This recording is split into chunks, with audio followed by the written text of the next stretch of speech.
Séptima parte de nuestro unboxing, colección Topps 1992-93. Nuestro primer jugador después del All-Star es Charles Oakley, el magnífico ala pivot que comenzó su andadura en la NBA en los Chicago Bulls y que posteriormente pasó a los New York Knicks.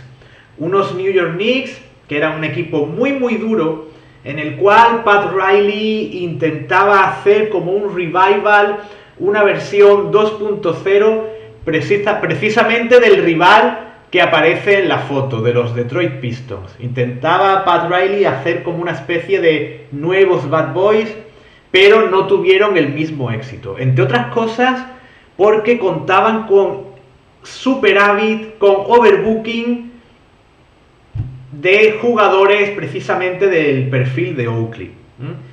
Anthony Mason, Charles Smith, Herb Williams, etcétera, etcétera. Había muchos ala pivots de un perfil muy similar en el roster de aquellos New York Knicks de la época. Vamos a ver las estadísticas de Oakley y, si os dais cuenta, no están nada mal. Esa última temporada en los Knicks había supuesto un gran bajón en el apartado anotador, aunque aún le quedaba mucha carrera por delante. Probablemente hubo incorporaciones en el equipo, porque problemas físicos no nos encontramos porque jugó todos los partidos. Probablemente el equipo acrecentó la plantilla y Oakley se vio perjudicado en su número de minutos. Si os dais cuenta, excepto en la primera temporada y en esa última, siempre por encima de los 10 puntos en anotación, incluso acercándose a los 15. Líder, como veis también, líder en el apartado reboteador en 2 temporadas con más de 700 rebotes, realmente notable. Y si recordáis, no tenía un tiro especialmente malo de 4 o 5 metros, lo fue desarrollando con los años y era un tiro más o menos decente. Vale, pues dicho esto, continuamos y nuestro siguiente jugador es Robert Pack, el espectacular base escolta al que tenemos aquí en los Blazers, probablemente en su temporada de debut. No tuvo un debut fácil. Robert Pack fue brillando más en posteriores temporadas, como vamos a ver en la parte trasera.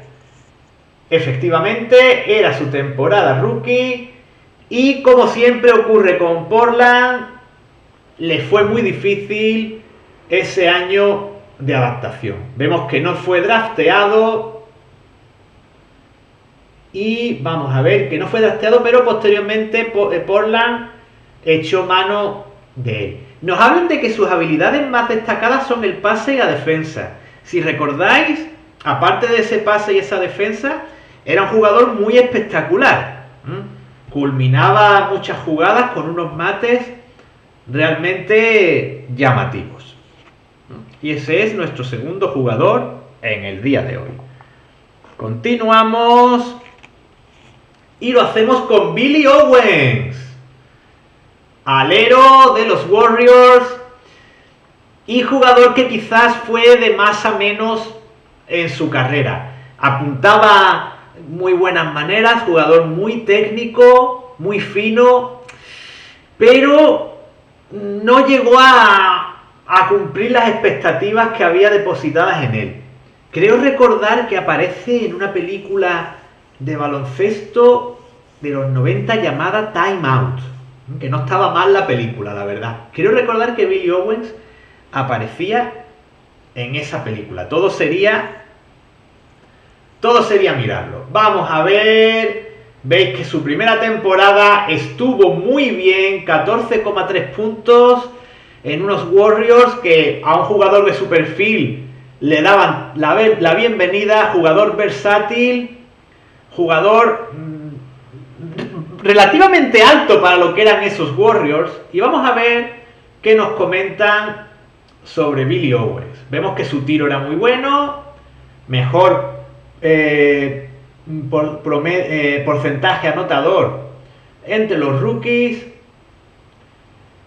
y vemos que fue tercero después de Larry Johnson y Dikembe Mutombo en puntos y rebotes. Y jugaba con efectividad en todas las 5 posiciones. Ya os digo, como he comentado antes, jugador muy versátil.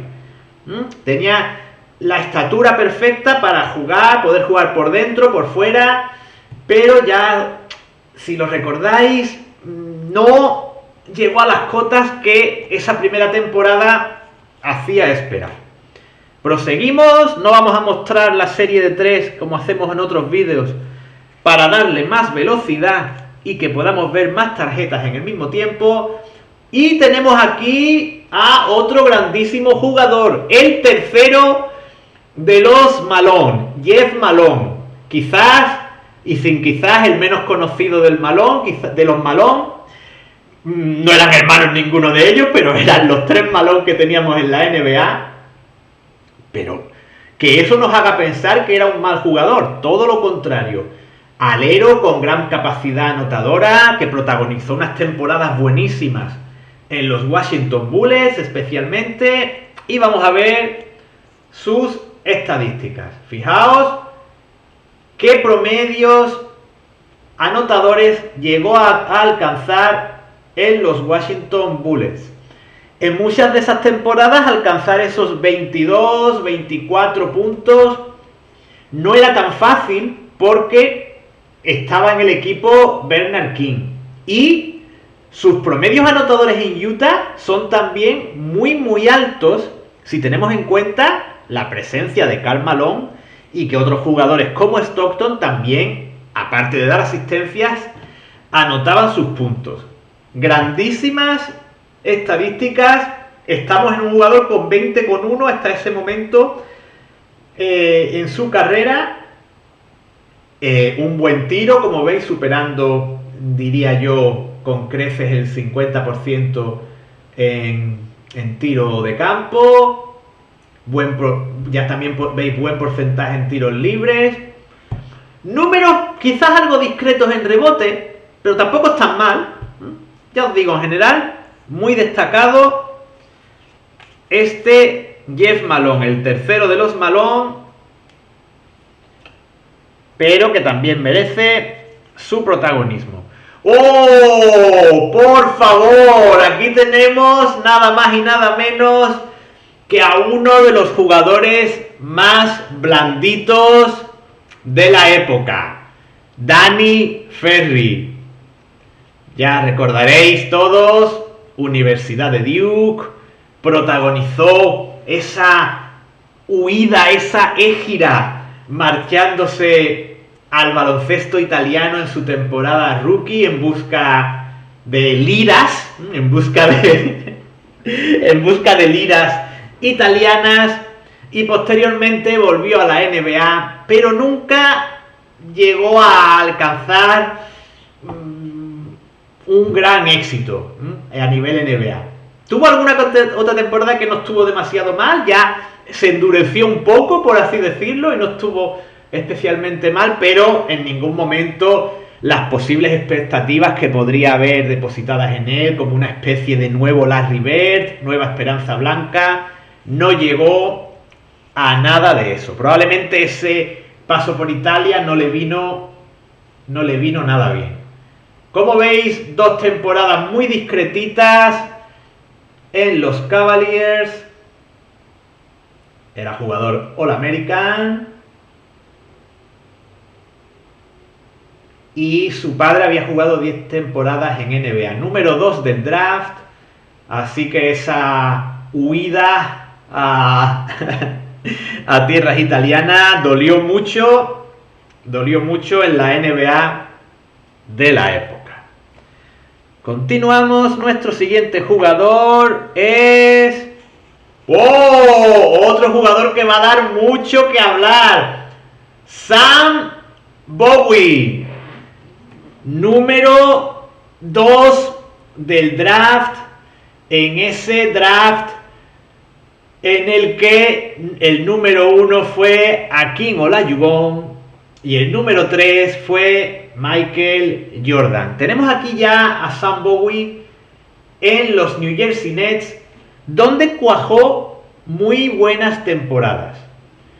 De no mediar las lesiones que sufrió, probablemente estaríamos ante un pívot, si no del nivel de Ewing, con el que aparece en la foto, sí del nivel justo inferior. Es decir, estaríamos hablando probablemente de un pívot similar a lo mejor a Brad Daugherty, una cosa así. Sin embargo, las malditas lesiones le fueron privando casi desde sus inicios en NBA de jugar. Cayó en ese equipo, como siempre os digo, equipo maldito de Portland, en el que siempre a los jugadores históricamente les ha pasado algo. Vuelvo a repetir, ya lo he dicho en muchos vídeos, que habrá un vídeo dedicado a ese Portland como equipo maldito de la NBA, a mi entender. Y vamos a ver la trasera. Como veis, tras una primera temporada sin grandes cifras anotadoras, algo más o menos discretas sus cifras anotadoras en la primera temporada, porque en Portland era así, era muy difícil despuntar. Vienen 3 temporadas que son un auténtico infierno, con 38, 5 y 20 partidos. Un infierno para Sam Bowie, pero si os fijáis, tan solo con respirar otros aires y marcharse de Portland, dejó de sufrir lesiones, jugaba ya un número bastante decente de partidos, alrededor de los 70, jugaba más de 30 minutos por partido, incluso anotaba algún que otro triple, era un hombre nuevo. Todos sus promedios, todos mejoran, y veníamos en esa temporada anterior que tenemos aquí de anotar 15 puntos por partido. Ya os digo, ha quedado ya en el recuerdo esa imagen de Sam Bowie como jugador de cristal, que por supuesto lo era, pero fue un jugador con una trayectoria universitaria excelente y un jugador que, si no hubiera sufrido esas lesiones, probablemente habría sido un grandísimo pívot NBA. De hecho, os recomiendo que busquéis vídeos de Sam Bowie, porque vais a ver que jugaba realmente bien, sabía jugar muy bien, no era nada torpe. Continuamos, y a quién tenemos por aquí, Avery Johnson, en su etapa en los Houston Rockets. Probablemente todos lo recordáis más bien de su largo paso por San Antonio Spurs. Aquí estamos probablemente ante una de sus primeras temporadas. Otro base bajito, muy explosivo, no sé si llegaba al 1.80, y que tuvo temporadas realmente buenas. Probablemente aquí veamos unas estadísticas discretas en sus inicios. Sí, como veis,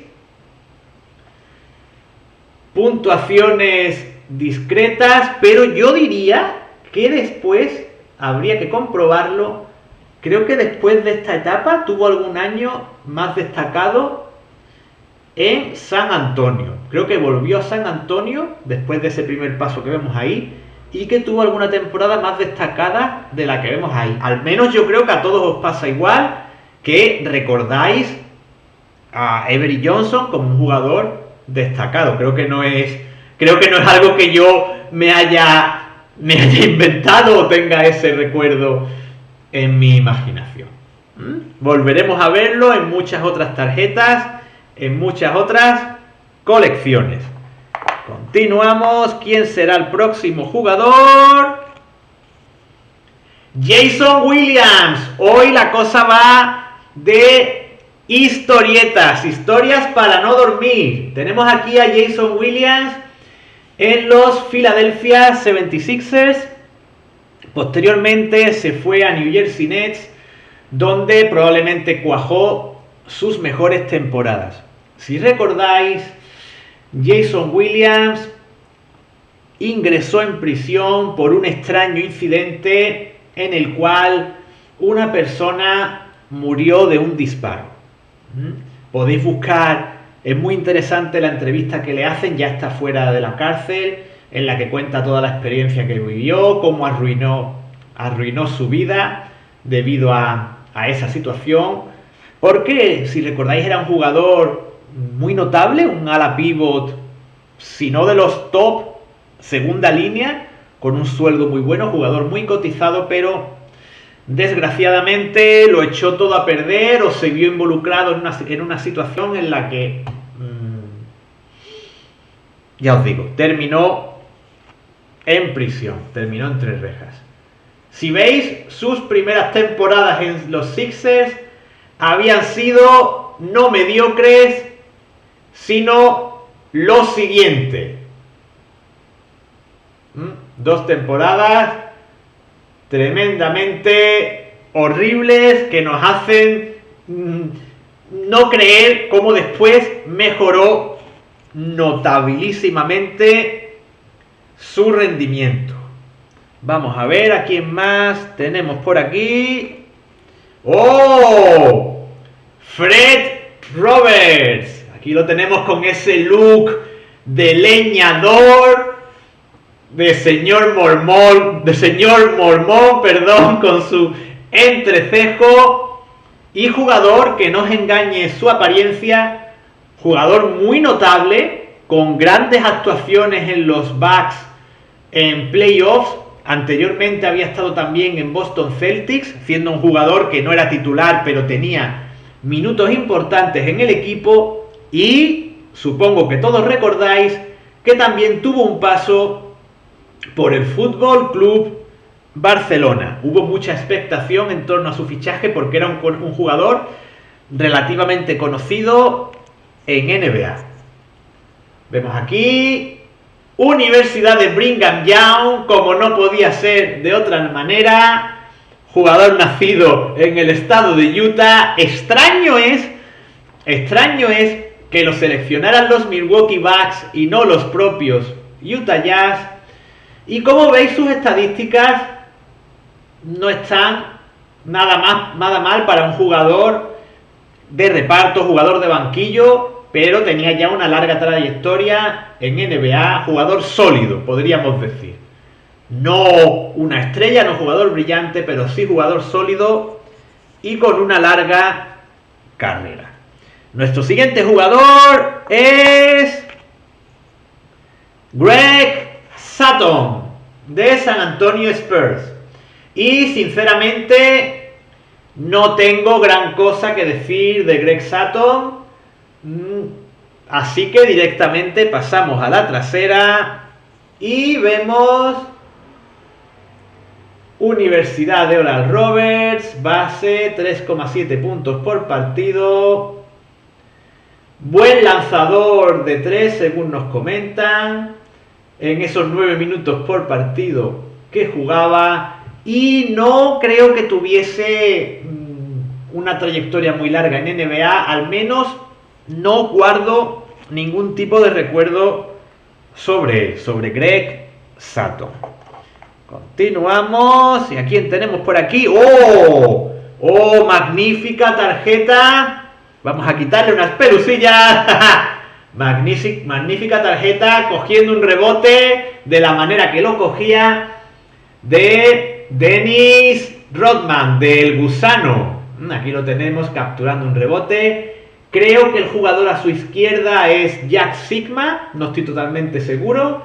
Y el que está detrás de él me parece Alvin Robertson, pero tampoco lo puedo asegurar. No sé si ya en ese año militaba en Milwaukee o no. Se ve algo borroso, no estoy seguro. Es la foto, creo. Y vamos a darle la vuelta a la tarjeta de Dennis Rodman y vamos a hablar de él largo y tendido. Jugador de una universidad pequeña, Southeast Oklahoma State. Número 27 del draft, jugador de segunda ronda. Vemos que se perdía muy pocos partidos, 5 en su primera temporada, y a partir de ahí 82 partidos en todas ellas hasta entonces, número de minutos creciente hasta llegar a 40 minutos en esta temporada que nos ocupa, y en esta temporada había anotado 32 de 101 triples, realmente notable. Un 30% en triples no está nada mal para lo que podemos tener en mente de Dennis Rodman y la época del baloncesto de la que hablamos. En tiros libres veis que no andaba demasiado bien, porcentaje más o menos discreto. Las cifras en rojo en rebotes significan que fue líder, y en esa temporada, ojo al dato, 1007 rebotes. Nada más que hablar, señoría. Con eso termina nuestro comentario de este cromo de Dennis Rodman.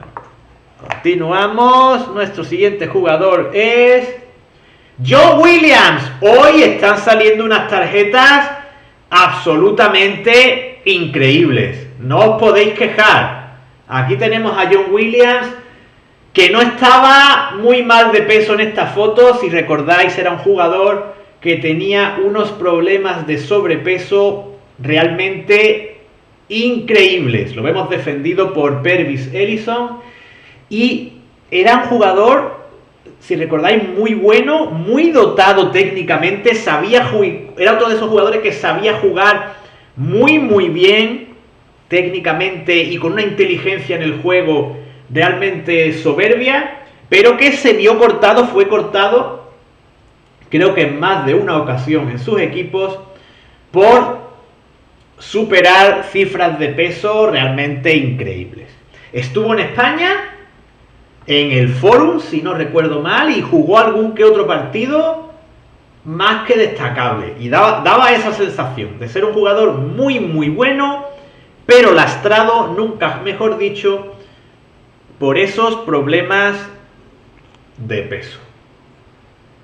Aquí tenemos precisamente en la temporada 91-92, no jugó con los Bullets, probablemente debido a alguna lesión causada por sus problemas en la báscula, o a esos problemas en la báscula directamente. Vemos que había tenido temporadas muy destacadas. Por ejemplo, una temporada en la que había promediado 18 puntos, pero solo pudo jugar 18 partidos. De nuevo, los problemas físicos, si os dais cuenta, comienzan esos problemas en la temporada 89-90. Una lástima, porque este jugador, nacido en Los Ángeles, podría haber dado mucho más de sí. Continuamos. Y lo hacemos con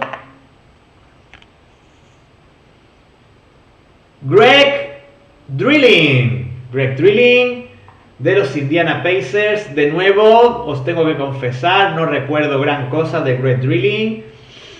Creo que por la foto, simplemente por la foto ya podemos ver que probablemente fuese un pivot, de estos que ya hemos hablado en otros vídeos, un armario, jugador que aportaba más que nada en los defensivos y salía a machacar a faltas al pívot rival, y muy del estilo de los jugadores que gustaban en Indiana. Indiana era muy dado a fichar jugadores blancos y pivots blancos de ese perfil.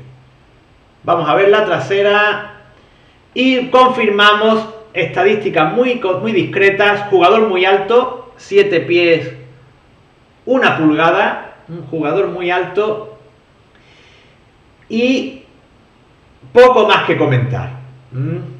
Ya os digo, no es un jugador que pasara a la historia, aunque bueno, seguro que a alguno de vosotros os gustaban los Indiana Pacers y lo recordáis. Otro jugador de Indiana. Y aquí sí tenemos a un grandísimo jugador.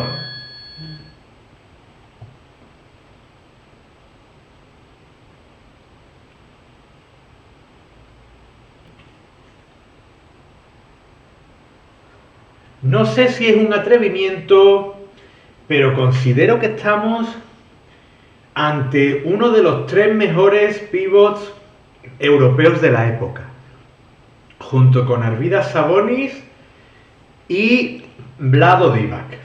Vamos a ver sus estadísticas y, como podéis ver, estadísticas más que notables las de Rick Smith. Vemos que su promedio de puntos por minuto solo era superado por Patrick Ewing, David Robinson y Brad Daugherty entre los pivots titulares.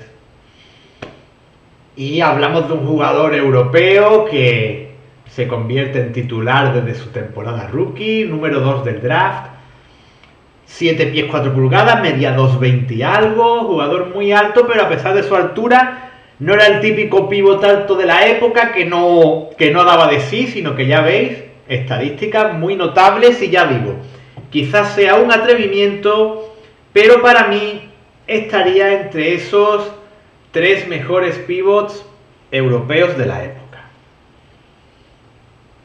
Proseguimos y nuestra próxima tarjeta es Nick Anderson, defendido muy de cerca por Hersey Hawkins en esta jugada.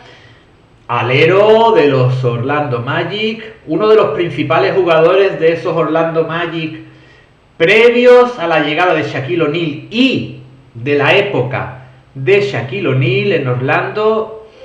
Ya sabéis, protagonizó esa famosa jugada con Michael Jordan en la primera reentré, en la primera vuelta de Jordan a la NBA.